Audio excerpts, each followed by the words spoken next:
Let's dive into the discussions shaping the nation. Yeah, thanks to Sinn Féin for bringing forward this motion, and thanks to the parents who have come in, who are devoted to their children and to vindicating their rights. And that's what we are talking about, their rights. Their rights under Irish law to education, and their rights under the UNCRPD to equality, to be able to participate fully in society on an equal basis to every other child. So you are failing children, parents who are at their wits' end, who are forced to come in here to have their voices heard, and you are breaching their legal rights in a way that potentially, and this is what has parents at their wits' end with stress and anxiety, because potentially that is at the expense of that child's ability to fulfil their potential as a human being. That's what's at stake for parents, and the government is failing them.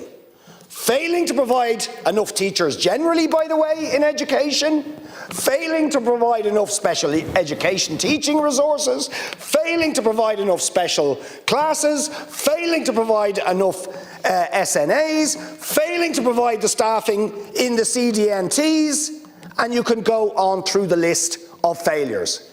And vulnerable children at the end of all that are the ones who pay the price, and parents who are absolutely racked with anxiety and stress trying to do the best for their children, but up against a system that is completely dysfunctional. Now, it is simply incredible because, you see, we're a rich country and we have a thing called a census. I don't know if the government have ever heard of the census, but it's a thing where you count how many people there are in the country, and you know exactly how many children there are, and you can work out from the census how many children have special needs and disability, and therefore what resources are needed for them. And you plan for them. That's why we do the census. And it is simply unbelievable that you're incapable of doing that in one of the richest countries in the world, with massive budget surpluses. You can't do the basic thing for vulnerable children. It's unbelievable. And so the consequence is, I have like a lovely couple who come into me today, their young 7-year-old this week, the young 7-year-old boy who went to the CDNT when he eventually got his assessment, told, you need an occupational therapist. Sorry, the CDNT doesn't have an occupational therapist, so he's failed at that level, but he needs that to be able to integrate properly in the school environment, and he needs a special class place, but the boys' school, which he's in, doesn't have that place, so he did get a place in the girls' school.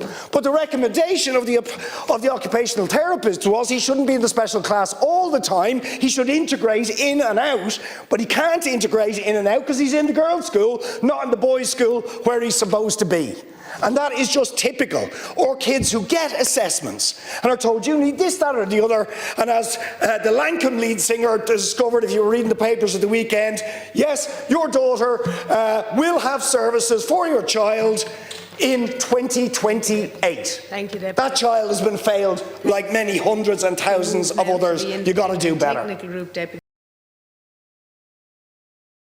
Like, share, and subscribe, and let us know your thoughts in the comments. We'd love to hear from you.